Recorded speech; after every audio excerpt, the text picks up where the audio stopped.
This is the first clear night we've had for absolutely ages, so I thought I'd come out and do a night sky video.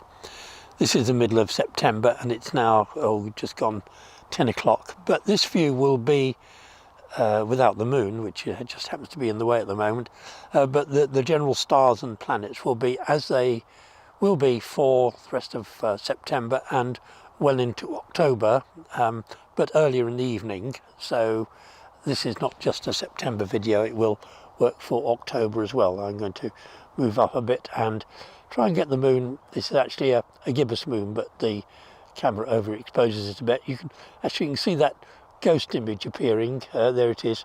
That little blue thing that shows you the actual phase of the moon, but in reverse.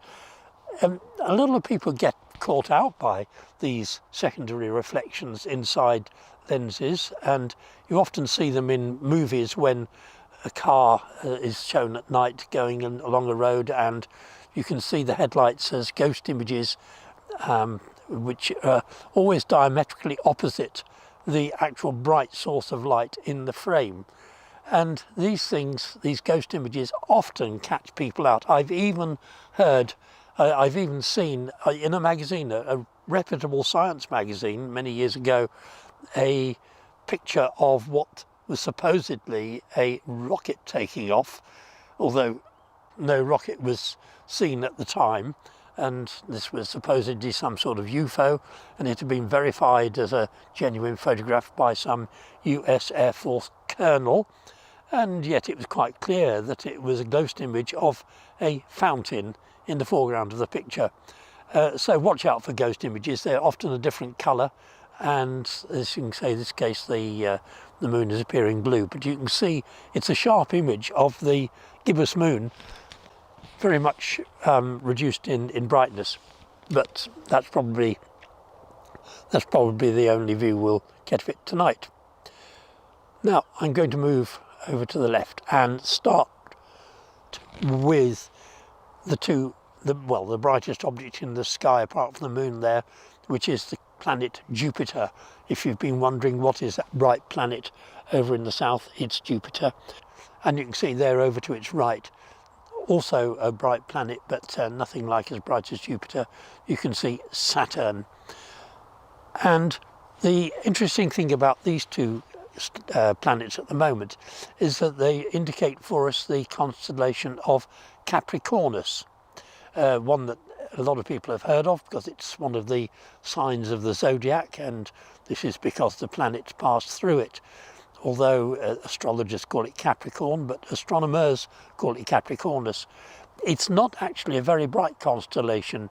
You can see a few stars in it, which I shall now add the lines which define the shape of the constellation. Capricornus, the sea goat.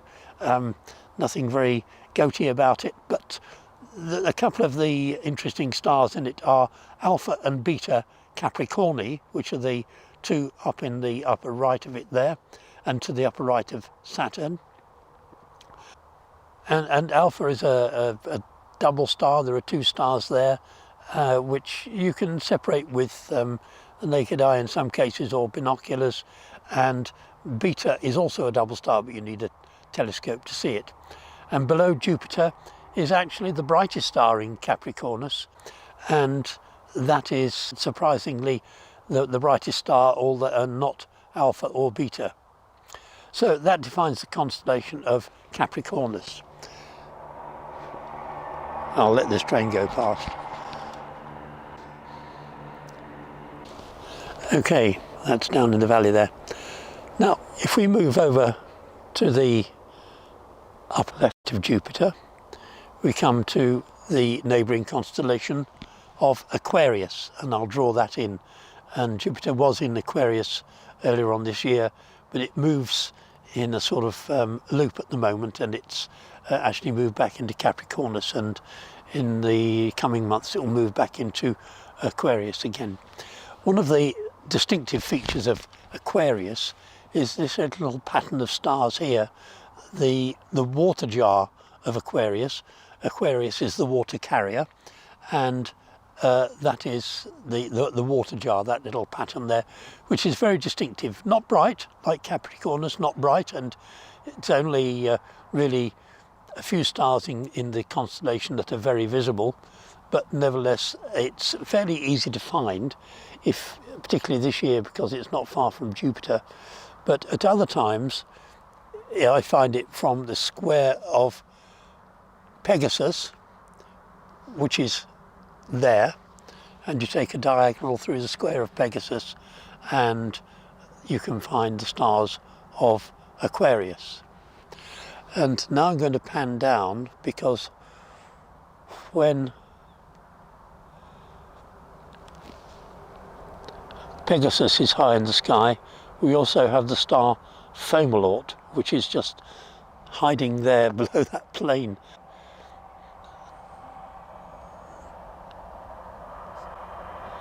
And let's come out a bit better now. Over to the left, we just go up and get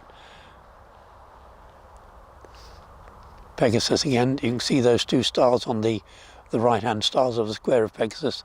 They more or less point down to Fomalhaut, way down there. It is the most southerly first magnitude star.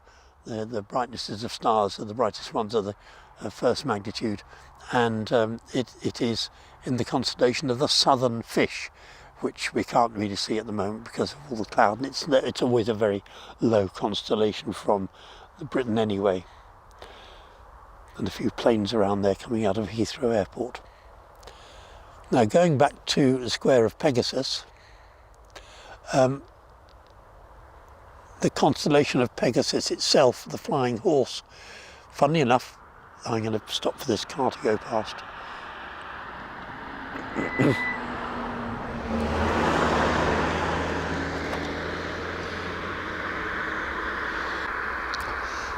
It represents a flying horse, but funnily enough the horse is upside down and the square is the body of the horse, but the mane of the horse is here. It's actually rather a strange horse. Only the front half of the horse is there. There's no rear part of the horse.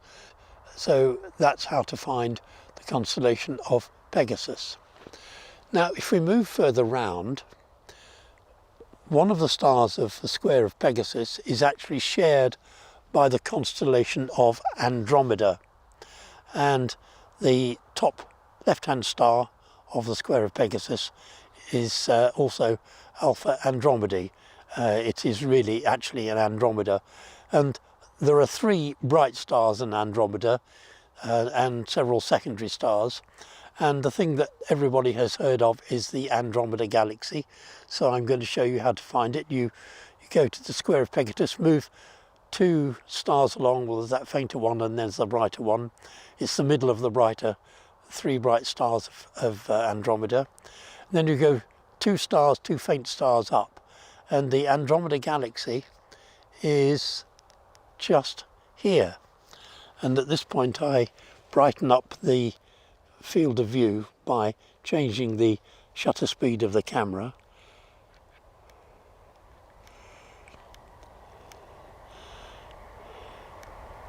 and you can see the slightly fuzzy blob there, which is the Andromeda Galaxy. Having let another car go past, I've now moved the camera down a bit and we're looking at some of the stars of winter, and you can see there one of the most recognizable features of the winter sky, the cluster called the Pleiades or 7 Sisters in Taurus, a feature you just can't miss. But they're rising at the moment. Move around a bit further and another winter constellation is now quite low on the horizon. This is the constellation of Auriga, and it's the brightest star Capella there, which is always visible in our sky. It's even visible in midsummer, but there you can see it really quite low, and the triangle of 3 stars to its right are known as Haidai. Actually, people argue that only the 2 lower stars are the Haidai or the Kids, and these are the goat type kids rather than children, and those are a very recognizable pattern, together with Capella. So once you've found those, you've found the constellation of Auriga. More about that in the winter sky. Moving a bit further around, we've got a bit of cloud, just can't get away from it. Then we get the very recognisable constellation of Ursa Major, with a plane down there as well, I think, and the Great Bear, and the plough is what everyone recognises that as. And then if we pan up, follow the line of the two right-hand stars, and you come to the pole star. And there is Ursa Minor as well, the lesser bear, which has got a tail which points to the pole star. Now bears don't have tails, but the ones in the sky do.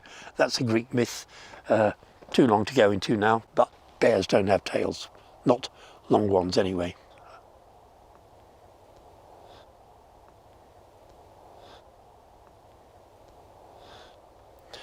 Carry on round, and there's a pattern which you can see a sort of diamond there.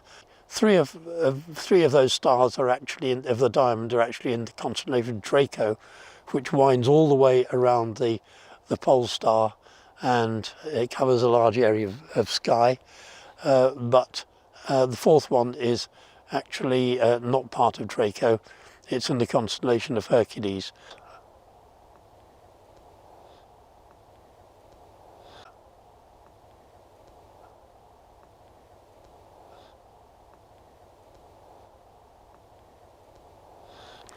Going a bit further round, and we come to one of the brightest stars in the sky. It's actually almost exactly as bright as Capella, and that is the bright star Vega in the constellation of Lyra, the only musical instrument in the sky. And now this is really the stars of summer, and there is a star which you recognise by one on either side, Altair, and that's in the constellation of Aquila, the eagle. As you can see, I'm getting pretty close to the position of the moon again now in the sky. And if I go right up, then we come to the star Deneb in the Northern Cross, or Cygnus, really its proper name, Cygnus the Swan. And those three stars form what we call the summer triangle. And of course it's really coming into autumn now, so nevertheless it's in the sky, and it will be until the winter, well into the winter and into the new year even. Now if we move back down again, you can see we're back with Jupiter and Saturn in the south, and the moon is a bit lower than it was when I started this talk. So that's a tour around the sky. So go and find the stars for yourself, and I hope you enjoy finding them.